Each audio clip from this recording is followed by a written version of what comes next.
प्रभू येशूच्या नावात सर्वांना सलाम. आपण आपल्या उपासनेला सुरुवात करूया. आणि सुरुवातीला आपण उपासना संगीतातून गीत क्रमांक 343 हे गाऊया. प्रभूची प्रीती पतितांवरी, शास्त्रात वर्णिली पहा.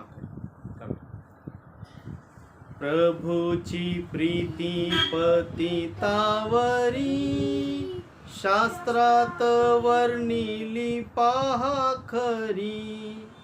तेथे आढळली सुवार्ताही, ख्रिस्त हा तारील मजलाही. आता सदा आनंदित मी, मजलाही ख्रिस्त तारी. आता सदा आनंदित मी, सुवंद्य प्रीती ती. मजलाच्या रास उद्धाराया, प्रेमे तो आला जगी राहाया. प्रेमेच खांबी प्रभू टांगला, म्हणून तो अति प्रिय मला. आता सदा आनंदित मी, मजलाही ख्रिस्त तारी. आता सदा आनंदित मी, सुवंद्य प्रीती ती. प्रिय ख्रिस्ता कधी विसरतो, तरी तो मला नची सोडितो. ही अनिवार प्रीती स्मरुनी, शरण जातो त्या मी रडुनी. आता सदा आनंदित मी, मजलाही ख्रिस्त तारी. आता सदा आनंदित मी, सुवंद्य प्रीती ती. कशी ती प्रीती कळे तुझला, कोणी विचारी जरी मजला. तरी सदात्मा बोले अंतरी, तुझवरी ख्रिस्त प्रीती करी. आता सदा आनंदित मी, मजलाही ख्रिस्त तारी. आता सदा आनंदित मी, सुवंद्य प्रीती ती. ह्या विश्वासात समाधान फार, ख्रिस्त मला कधी न टाकणार. सैतान सत्ता नाहीशी होती, जेव्हा मी वर्णी ख्रिस्ताची प्रीती. आता सदा आनंदित मी, मजलाही ख्रिस्त तारी. आता सदा आनंदित मी, सुवंद्य प्रीती ती. आहा मी स्वर्गाशी जाईन वर, पाहीन जेव्हा तो राजा सुंदर. तेव्हा गाईन दूता संगती, ख्रिस्ताची अपरिमित प्रीती. आता सदा आनंदित मी, मजलाही ख्रिस्त तारी. आता सदा आनंदित मी, सुवंद्य प्रीती ती.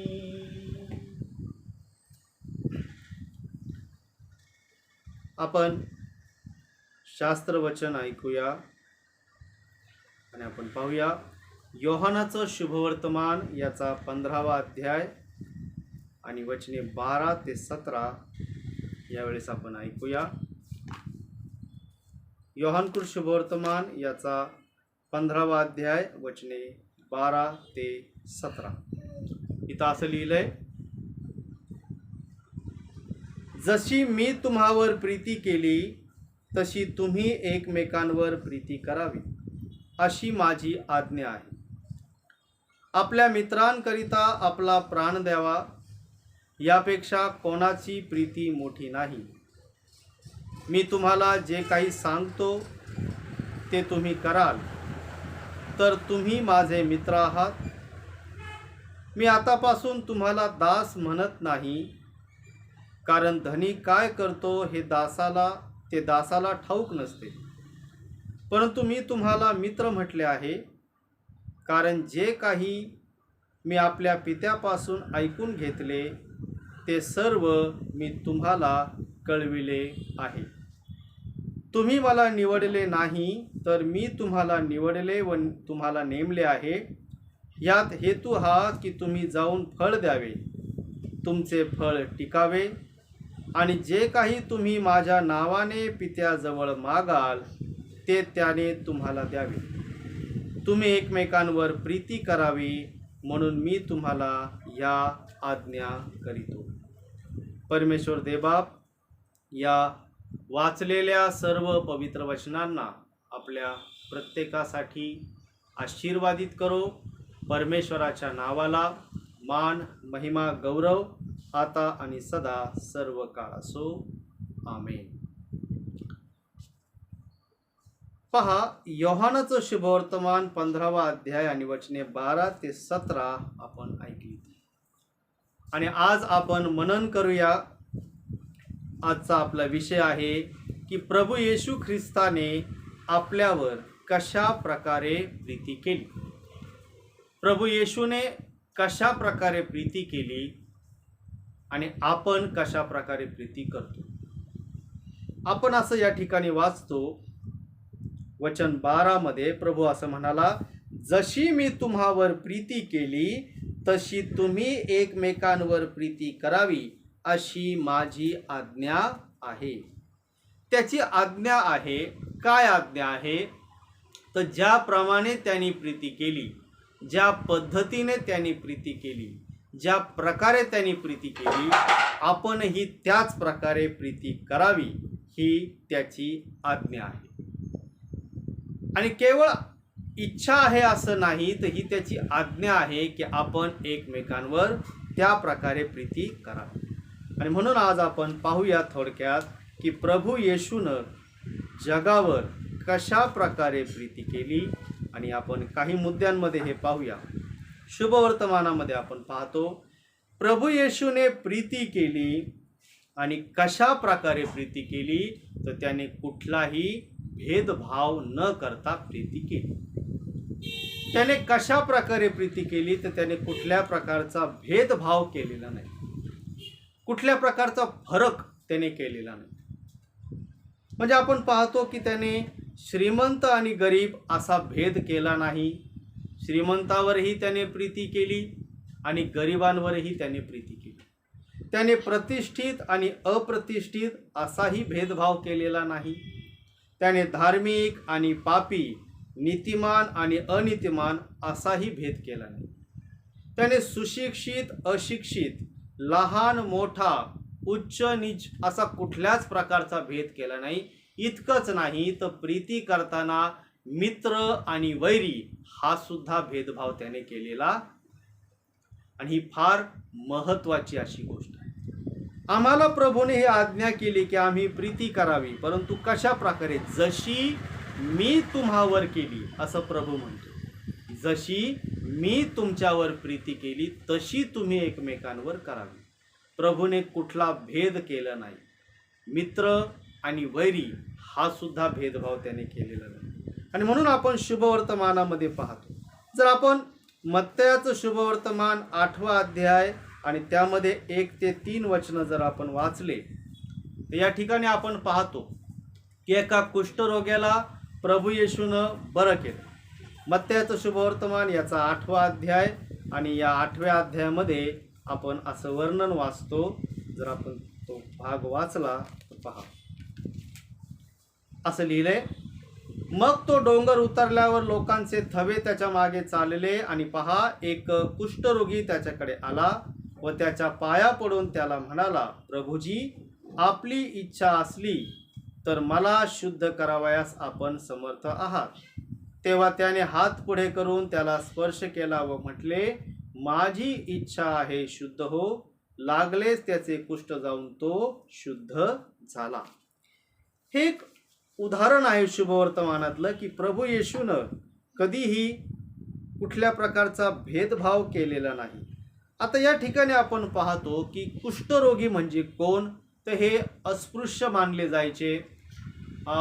यांच्याशी कोणी संबंध ठेवत नव्हतं, यांना जवळ कोणी येऊ देत नव्हतं, आणि हे बहिष्कृत असे लोक मानले जायचे. हे पापी देखील मानले जायचे, आणि मोशेच्या नियमशास्त्रानुसार यांनी नेहमी समाजापासून दूर असं राहायचं होतं. म्हणजे थोडक्यात पाहिलं तर हे बहिष्कृत असे लोक आहेत. आणि आपण पाहतो की ह्या कुष्ठरोग्याला प्रभू येशूने कशा प्रकारे बरं केलं, तर त्याने त्याला हात पुढे करून स्पर्श केला आणि स्पर्श करून बरं केलं. आपण शुभवर्तमानामध्ये पाहतो की एकदा 10 कुष्ठरोगी प्रभू येशूनं शब्दाने बरे केले. इतकंच नाही तर त्याने भूते देखील शब्दाने घालवली, त्याने मेलेले देखील शब्दाने उठवले, आणि ह्या कुष्ठरोग्याला प्रभू येशू हा शब्दाने बरं करू शकत होता, कारण त्याने तसे 10 कुष्ठरोगी शब्दाने बरे केले. परंतु आपण पाहतो की त्याने त्याला हात लावून बरं केलं, त्याला स्पर्श केला. का स्पर्श केला? कारण हा एक बहिष्कृत असा होता. प्रभू येशूने त्याला हेतू पुरस्पर त्याला स्पर्श केला, आणि त्याला हे दाखवून दिलं की मी कुठल्या प्रकारे भेदभाव करणारा नाही. ज्यांना समाजाने बहिष्कृत केलं आहे अशांवर देखील त्याने प्रीती केली. म्हणजे प्रतिष्ठित आणि अप्रतिष्ठित हा भेद प्रभू येशूनं केलेला नाही. आणि हे आपण शुभवर्तमानामध्ये अनेक ठिकाणी पाहतो. त्याने शम्रोनी स्त्रीबरोबर संभाषण केलं. योहानाच्या 4थ्या अध्यायामध्ये आपण वाचतो, यहुदी आणि शम्रोनी यांच्यामध्ये कधीही संभाषण होत नसे, त्यांच्यामध्ये व्यवहार होत नसे, कारण यहुदी लोक हे शम्रोनी लोकांना भ्रष्ट मानायचे. आणि विशेष म्हणजे यहुदी पुरुष मात्र स्त्रियांशी सार्वजनिक ठिकाणी कधी बोलत नव्हते. परंतु या योहानाच्या 4थ्या अध्यायामध्ये आपण काय पाहतो की एक शम्रोनी, त्यातल्या त्यात ती एक स्त्री, ती यहुदी नाही, पुरुष नाही, ती स्त्री आहे, ती शम्रोनी आहे, आणि विशेष म्हणजे ती एक चारित्र्यहीन अशी स्त्री आहे. योहानाच्या 4थ्या अध्यायामध्ये आपण तिचं वर्णन काय वाचतो की तिला 5 नवरे होते. 5 नवरे होते. आणि असं असताना देखील प्रभू येशूने तिच्याबरोबर संभाषण केलं, स्वतःहून संभाषण केलं, आणि विशेष म्हणजे एका अतिशय महत्त्वाच्या विषयावर तिच्याशी चर्चा केली. ज्या विषयांवर तो आपल्या शिष्यांबरोबर चर्चा करीत असे अशा महत्त्वाच्या विषयावर त्याने त्या शम्रोनी स्त्रीबरोबर चर्चा केलेली आहे. म्हणजे त्याने हा भेद ठेवला नाही. त्याने पापी आणि धार्मिक, प्रतिष्ठित अप्रतिष्ठित, पुरुष आणि स्त्री असा भेद केला नाही. येशूने प्रीती केली, कुठल्या प्रकारचा भेदभाव न करता केली, आणि आम्ही देखील त्याच प्रकारे प्रीती करावी ही परमेश्वराची आम्हाला आज्ञा आहे.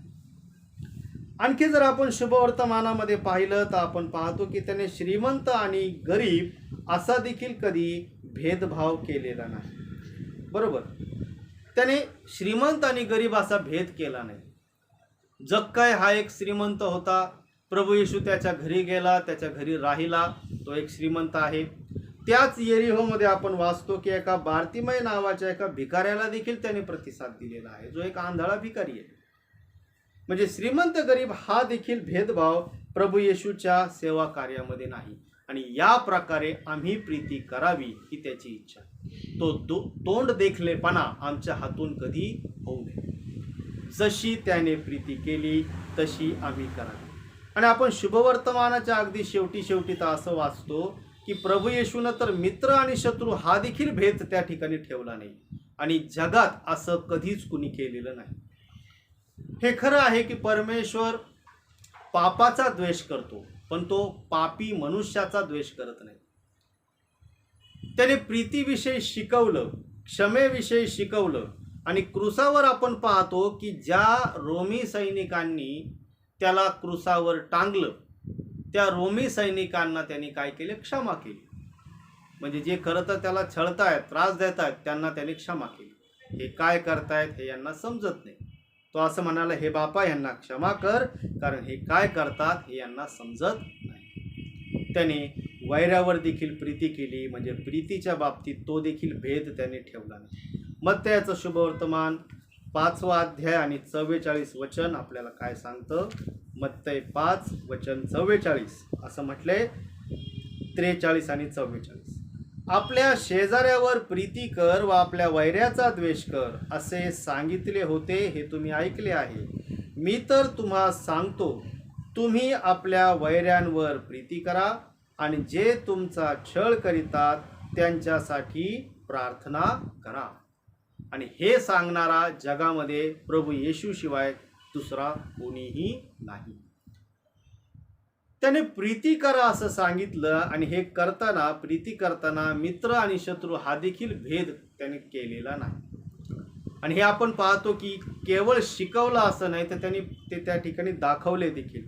जर आपण लुकाचं शुभवर्तमान याचा 22वा अध्याय आणि 51वं वचन जर वाचलं, लूक 22 आणि वचन 51, आणि यामध्ये आपण वाचतो, गेतशेमाने बागेमध्ये असताना आपण पाहतो की प्रभू येशूला पकडण्यासाठी यहुदा इस्करियोत आणि त्याच्यासोबत शिपाई आले, आणि गेतशेमाने बागेमध्ये त्यांनी प्रभू येशूला त्या ठिकाणी अटक केली. ज्यावेळेस प्रभू येशूला अटक केली त्यावेळेस आपण पाहतो की प्रमुख याजकाचा दास तो सगळ्यात पुढे होता, आणि त्याने प्रभू येशूला पकडण्यासाठी तो पुढे आलेला आहे. आणि आपल्याला ही गोष्ट माहिती आहे की पेत्राकडे तलवार होती. पेत्राने तलवार होती म्हणजे ती फक्त त्या प्रसंगापुरती होती, कारण प्रभू येशू हा लुटारूंमध्ये, अपराधांमध्ये गणला जावा हा शास्त्रभाग त्या ठिकाणी पूर्ण होणं गरजेचं होतं. आणि म्हणून पेत्राकडे तलवार होती. त्याने प्रमुख याजकाच्या दासाच्या कानावर तलवार चालवली आणि त्याचा उजवा कान छाटून टाकला. त्याचं नाव होतं मल्क, त्या दासाचं नाव होतं मल्क. आणि या ठिकाणी आपण लूक 22 आणि वचन 50 पासून पुढे असं वाचतो, त्यांच्यातील एकाने प्रमुख याजकाच्या दासावर प्रहार करून त्याचा उजवा कान छाटून टाकला. तेव्हा येशूने म्हटले, एवढे होऊ द्या, आणि त्याने त्याच्या कानाला स्पर्श करून त्याला बरे केले. बघा, ही एक आश्चर्याची गोष्ट आहे की जो शत्रू पकडण्यासाठी आलेला आहे, प्रभू येशूला अटक करण्यासाठी आलाय, आणि आपण हे चित्र डोळ्यासमोर आणू शकतो की त्यांनी प्रभू येशूला कशा प्रकारे अटक केली असेल. जसं एखाद्या ठिकाणी पोलीस आपण पाहतो की छापा टाकतात आणि त्या छाप्यामध्ये गुन्हेगारांना ते फटके मारून पकडतात. प्रभू येशूला याच प्रकारे त्यांनी पकडले. एखाद्या गुन्हेगाराप्रमाणे ते येशूवर धावून आले, चालून आले. कदाचित या प्रमुख याजकाच्या दासाने येशूला फटका देखील मारला असेल, आणि म्हणूनच पेत्राने त्याच्यावर तलवार चालवली. आणि एवढं सगळं असताना देखील हा शत्रू आहे जो आपल्याला पकडण्यासाठी आला, आणि केवळ पकडण्यासाठीच नाही तर पुढे आपल्याला यांच्यामुळेच मृत्यूदंड होणार आहे. तरी देखील एवढं सगळं माहीत असताना देखील प्रभू येशूनं काय केलं? त्या मल्खच्या, प्रमुख याजकाच्या दासाच्या त्या जखमी कानाला त्याने स्पर्श केला आणि त्याचा कान बरा केला. त्याचा तो जखमी कान त्याने बरा केला. म्हणजे प्रभूने काय आम्हाला धडा दिलाय? प्रीती करा आणि अगदी वैरावर देखील प्रीती करा. म्हणजे त्याने प्रीती करताना कुठलाच भेदभाव केला नाही. आपण पाहत आहोत की प्रभू येशूनं असं शिकवलंय की जशी मी तुमच्यावर प्रीती केली तशी तुम्ही देखील एकमेकांवर करा. योहान 15 आणि वचन 12, जशी मी तुम्हावर प्रीती केली तशी तुम्ही एकमेकांवर प्रीती करावी. अशी माझी आज्ञा आहे. म्हणजे त्याचा हा आदर्श आम्ही समोर ठेवावा. पहिला मुद्दा आपण पाहिला की त्याने कुठल्याही प्रकारचा भेदभाव न करता प्रीती केली. त्याने कुठल्याच प्रकारचा भेदभाव त्या ठिकाणी केलेला नाही. दुसरा मुद्दा आपण पाहूया, प्रभू येशूने कशा प्रकारे प्रीती केली. पहिली गोष्ट, त्याने कुठल्या प्रकारचा भेदभाव केला नाही, सर्वांवर सारखी प्रीती केली. दुसरी गोष्ट आपण पाहतो की त्याने प्रीती केली ती कृतीने प्रीती केली. कृती. प्रभू येशूची प्रीती ही केवळ शब्दांची प्रीती नव्हती, तर त्याने प्रत्यक्षात कृती करून दाखवली आणि आम्ही देखील त्याच प्रकारे एकमेकांवर प्रीती करावी ही देवाची इच्छा आहे, ही प्रभूची आज्ञा आहे.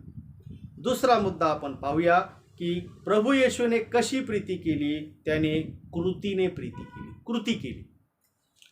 केवळ सहानुभूती दाखवली, केवळ शब्दांद्वारे त्याने सांत्वन केलं किंवा फक्त शब्दांद्वारे त्याने प्रीती व्यक्त केली असं नाही, तर प्रत्यक्षात त्याने कृती केली.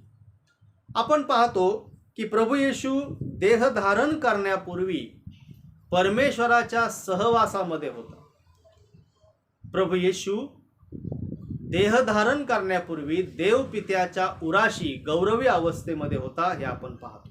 योहानाच्या शुभवर्तमानात पहिल्या अध्यायामध्ये आपण हे वर्णन वाचतो की तो परमेश्वर पित्याच्या उराशी त्या ठिकाणी गौरवी अवस्थेमध्ये आहे. परंतु मनुष्यजात पापामध्ये आहे हे ज्यावेळेस त्याने पाहिलंय, त्यावेळेस त्याने प्रत्यक्षात देह धारण केला आणि त्याने त्या ठिकाणी काय केलं, देह धारण करून मनुष्यांमध्ये येऊन वस्ती केली. प्रभू येशूने ही प्रीती कृतीमध्ये आणली आणि हे आमच्यासाठी महत्त्वाचं आहे की त्याने कृती केली. आणि अनेक ठिकाणी आपण हे पाहतो, त्याने भुकेल्यांना अन्न दिलं. एकदा 5,000 लोक रानामध्ये जमलेले होते, उपाशी होते, वाटेने जाता जाता कासावीस होतील म्हणून त्याने त्या 5,000 काय केलं, जेवण दिलं. त्यानंतर आपण पाहतो की 4,000 एका ठिकाणी जमलेले होते, त्या 4,000 त्याने जेवण दिलं, त्यांची भूक भागवली. म्हणजे त्याने केवळ शब्दाने प्रीती केली नाही, तर कृतीने प्रीती केली. पुढे आपण पाहतो की त्याने निराधार लोकांना आधार दिलेला आहे, रोग्यांना त्याने बरं केलेलं आहे. नाईन गावातील आपण पाहतो की विधवेच्या त्या मुलाला त्याने जिवंत केलं. जी विधवा अतिशय दुःखामध्ये होते, प्रभू येशूनं तिच्या मुलाला मेलेल्यातून जिवंत केलं आणि त्या दुःखी विधवेचं कृतीद्वारे सांत्वन केलं, त्याने तिला आधार दिला. इतकंच नाही तर आपण पाहतो की त्याने अनेक प्रकारे चमत्कार केले आणि त्याने रोगी बरे केले. म्हणजे हे सगळ्या गोष्टी कृतीमध्ये येतात, त्याने कृती केली आणि हेच आमच्याकडून परमेश्वराला अपेक्षित आहे. जर आपण पहिले योहान याचा 3रा अध्याय, पहिले योहान 3रा अध्याय आणि वचन 17 आणि 18 जर वाचलं, त्या ठिकाणी आपण पाहतो पहिले योहान 3रा अध्याय आणि वचन 17 आणि 18 असं म्हटलंय. 16 पासून मी वाचतो. ख्रिस्ताने आपल्याकरिता स्वतःचा प्राण अर्पिला, यावरून आपल्याला प्रीतीची जाणीव झाली आहे. तेव्हा आपणही आपल्या बंधूकरिता स्वतःचा प्राण अर्पिला पाहिजे. मग जवळ संसाराची साधने असून व आपला बंधू गरजवंत आहे हे पाहून जो स्वतःला त्याचा कळवळा येऊ देत नाही, त्याच्या ठाई देवाची प्रीती कशी राहणार. मुलांनो, आपल्या शब्दांनी किंवा जिभेने नव्हे तर कृतीने व सत्याने आपण प्रीती करावी. आपण केवळ जिभेने नव्हे, केवळ शब्दांनी नव्हे तर कृतीने आणि सत्याने प्रीती करावी, ज्या प्रकारे प्रभू येशूने प्रीती केली. त्याने आपला कळवळा कृतीत आणला, त्याने आपली प्रीती कृतीमध्ये आणली आणि आपण पाहतो की त्याने प्रीती केली आणि त्याने कृती देखील केली. आपण मलखचं उदाहरण पाहिलं, ते कृतीचं एक उदाहरण आहे की त्याने केवळ प्रीतीविषयी शिकवलं नाही, तर त्याने प्रॅक्टिकल करून दाखवलं. क्षमेविषयी शिकवलं आणि क्रुसावर त्याने ती क्षमा, त्याचं उदाहरण देखील त्याने कृतीमध्ये क्षमा करून दाखवली, त्याने प्रॅक्टिकल करून दाखवलं. आणि म्हणून आम्ही सुद्धा हेच करावं, केवळ शब्दांनी प्रीती करू नये तर आमच्या त्या प्रीतीला कृतीमध्ये आणलं पाहिजे. ज्या प्रकारे आपले मिशनरी आपण पाहतो, मिशनरी आता इतर मिशनविषयी नंतर बघू, परंतु आपल्या मिशनचा जर आपण विचार केला तर साधारण 12 फेब्रुवारी 1813 मध्ये आपले मिशनरी आले. आणि हे मिशनरी ज्यावेळेस आले, आपला देश सोडून आपल्याकडे आले, त्यावेळेस त्यांच्या देशामध्ये अमेरिकेमध्ये खूप चांगला काळ चालू होता. अमेरिकेचा तो खरं तर सुवर्ण काळ होता असं म्हटलं जातं. आणि अतिशय सधनता समृद्धी त्या ठिकाणी होती. आणि इतकं असताना देखील हे आपले मिशनरी तो सुवर्ण काळ सोडून भारत देशामध्ये ज्यांनी सुवार्ता ऐकली नाही अशा गोरगरिबांना सुवार्ता प्रचार करण्यासाठी इथं आले. आणि त्यांनी भारताविषयीची आपली प्रीती कृतीमध्ये आणली. म्हणजे ही एक महत्त्वाची गोष्ट आहे. आणि ह्या मिशनऱ्यांनी जी प्रीती दाखवली ती आम्ही कधी विसरू शकत नाही. आम्ही पाहतो की 1813 मध्ये Gordon Hall, Samuel Nott, Roxana Nott, Samuel Newell हे मिशनरी मुंबईमध्ये आले. त्यानंतर त्यांनी अहमदनगरमध्ये कार्य केलं. आणि सुरुवातीला देखील त्यांनी तेच केलं की त्यांनी गरिबांना उपयोगी वस्तू दिल्या, औषधं दिले, त्यांनी कृती केली. केवळ आपल्या देशामध्ये बसून भारताच्या नकाशाकडे हात करून त्यांनी प्रार्थना केली असं नाही, ते तर त्यांनी केलंच, पण त्यांनी प्रत्यक्षात भारतामध्ये येऊन कार्य केलं. म्हणजे आम्ही प्रीती कशी करावी, तर आम्ही कृतीद्वारे प्रीती करावी. अनेक मिशनऱ्यांविषयी आपण हे पाहतो. विल्यम केरी यांच्याविषयी आपण वाचतो की त्यांच्याकडं एक नकाशा होता, त्यांचा चमड्याचा व्यवसाय होता, ते चमड्याच्या वस्तू बनवायचे. आणि एक चमड्याचा पृथ्वी गोल त्यांनी केलेला होता. आणि प्रत्येक देशासाठी रोज ते प्रार्थना करायचे. आणि केवळ प्रार्थनाच केली असं नाही, तर विल्यम केरी स्वतः कलकत्त्यामध्ये आले आणि त्यांनी त्या ठिकाणी कार्य केले. आणि म्हणून आम्ही कृती केली पाहिजे. आम्ही बऱ्याच वेळा विधर्मी लोकांबद्दल किंवा ज्यांनी सुवार्ता ऐकलेली नाही, ज्यांनी प्रभू येशूचा तारणारा म्हणून स्वीकार केलेला नाही, अजूनही जे पापामध्ये आहेत अशा लोकांसाठी आपण बऱ्याच वेळा कळवळा व्यक्त करतो. आपण बऱ्याचदा त्यांच्याबद्दल दुःखही व्यक्त करतो की ते अजूनही सत्याला त्यांनी समजून घेतलं नाही. पण आपण केवळ बोलू नये, तर आपण कृती करावी ही देवाची इच्छा आहे, किंबहुना त्याची ही आज्ञा आहे. जे नाश पावत आहेत त्यांच्याविषयी केवळ गप्पा आपण मारू नये, तर प्रत्यक्षात आपण कृती करावी. मिशनरी आपला देश सोडून भारतामध्ये आले. आम्ही निदान आमचं शहर सोडून आजूबाजूच्या खेडेगावांमध्ये तरी गेलं पाहिजे की ज्या ठिकाणी अजूनही सुवार्ता प्रचार झालेला नाही. आम्ही कृती केली पाहिजे, ही देवाची इच्छा आहे. पहिली गोष्ट आपण पाहिली की प्रभू येशूनं भेदभाव न करता प्रीती केली. त्याने सर्वांवर प्रीती केली. आपणही तेच करावं. आपल्याला कोणी वैरी असू नये, तर आपण सर्वांवर प्रीती करावी. दुसरी गोष्ट आपण पाहिली की प्रभू येशूनं कृतीने प्रीती केली. त्याने आपली प्रीती कृतीमध्ये आणली. आम्ही देखील कृती करणारे ख्रिस्ती असलं पाहिजे. तिसरी गोष्ट आपण पाहतो की प्रभू येशूनं जी प्रीती केली ती सत्याने प्रीती केली, कृतीने आणि सत्याने. प्रभू येशूने जी प्रीती केली ती प्रीती ढोंग नव्हती. आपण पाहतो की प्रेषितांच्या काळानंतर नॉस्टिक पंथ जो उदयास आला, नॉस्टिक शिक्षण जे पसरलं, त्यामध्ये त्यांनी क्रूसावर जे काय घडलं ते नाटक होतं असं काही लोकांनी शिकवलं. परंतु आपण हे समजू शकतो आणि आपल्याला हे माहीत आहे की प्रभू येशूनं क्रूसावर जी प्रीती व्यक्त केली तो काही ड्रामा नव्हता. त्याने प्रत्यक्षात कृती करून आपलं रक्त दिलं, त्याने आपला देह अर्पण केला आणि त्यांनी या प्रकारे प्रीती केली. म्हणजे त्याच्या प्रीतीमध्ये कुठल्या प्रकारचा देखावा नव्हता. आम्ही देखील एकमेकांवर प्रीती करावी, तर त्यामध्ये ढोंग असू नये. आणि आपण रोमकरास पत्रामध्ये हे वाचतो की प्रीतीमध्ये ढोंग नसावे. आपण एकमेकांवर प्रीती करावी, तर ती खरेपणाने करावी, सत्याने प्रीती करावी. आपल्या प्रीतीमध्ये नाटक असू नये, केवळ औपचारिकता असू नये, तर आपण खऱ्या मनाने एकमेकांवर प्रीती करावी, ही त्याची आज्ञा आहे. दलिलाप्रमाणे कधी कोणी प्रीती करू नये. प्रीतीचं आणखी उदाहरण जर आपण शास्त्रामध्ये पाहिलं, सगळ्यात मोठं उदाहरण प्रभू येशू ख्रिस्ताचं, की ज्याने स्वर्ग सोडला, देह धारण केलं आणि मानव जातीच्या पाप क्षमेसाठी क्रूसावर आपला देह अर्पण केला. याच्यापेक्षा दुसरं मोठं उदाहरण कुठेच नाही. परंतु आपण आणखी जर शास्त्रामध्ये पाहिलं तर आपण पाहतो योनाथान आणि दावीद यांच्यामध्ये जी प्रीती होती ती प्रीती खरी प्रीती होती. योनाथान दाविदाला आपल्या बापापासून, शाऊलापासून नेहमी वाचवायचा, कारण त्याची दाविदावर खरी प्रीती होती.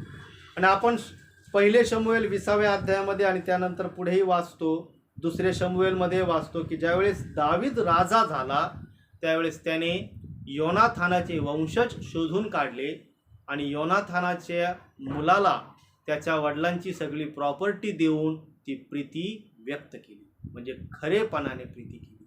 आणि ही देवाची इच्छा आहे. आम्ही प्रभू येशूप्रमाणे एकमेकांवर प्रीती करावी, ही त्याची आम्हाला आज्ञा आहे. आणि म्हणून या ठिकाणी आपण योहान 15वा अध्याय वचन 12 आणि 17 यामध्ये असं वाचतो.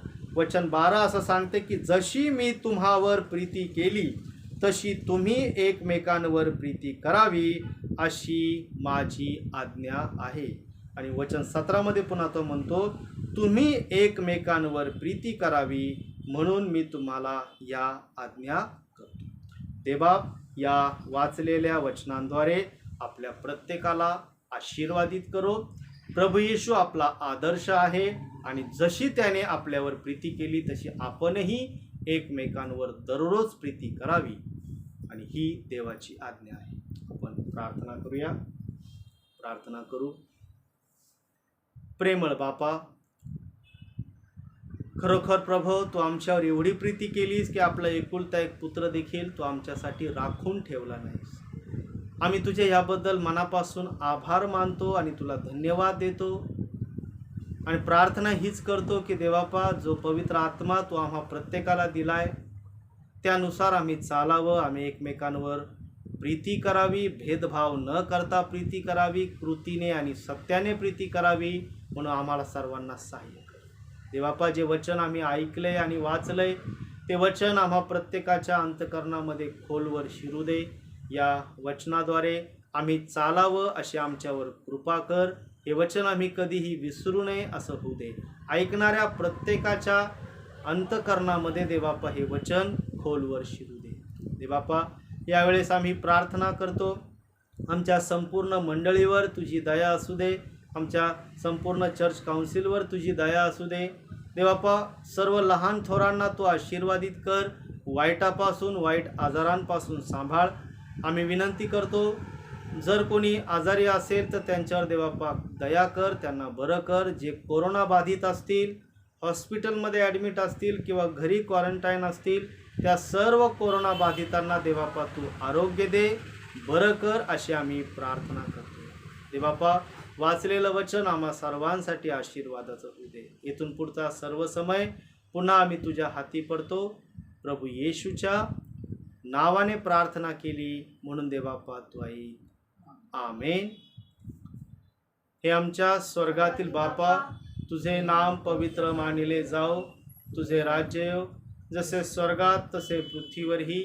तुझ्या इच्छेप्रमाणे आमची रोजची भाकर आज आम्हास दे, आणि जसे आम्ही आपल्या ऋण्यास ऋण सोडिले आहेत तसेच तू आमची ऋणे आम्हास सोड, आणि आम्हास परीक्षेत आणू नकोस, तर आम्हास वाईटापासून सोड. कारण की राज्य, सामर्थ्य आणि गौरव ही सर्व काळ तुझीच आहेत. आमेन. आणि आता सर्व बुद्धी सामर्थ्याच्या पलीकडे असलेली देवबापाची प्रीती, तारणाऱ्या प्रभू येशू ख्रिस्ताची कृपा आणि पवित्र आत्म्याची सहभागिता आणि मार्गदर्शन आपणा सर्वांसोबत, आपल्या संपूर्ण मंडळीसोबत आता आणि सदा सर्व काळ असो. आमेन. सुवंद्य देवा परात्पर, स्तवा हो त्याला खालीवर,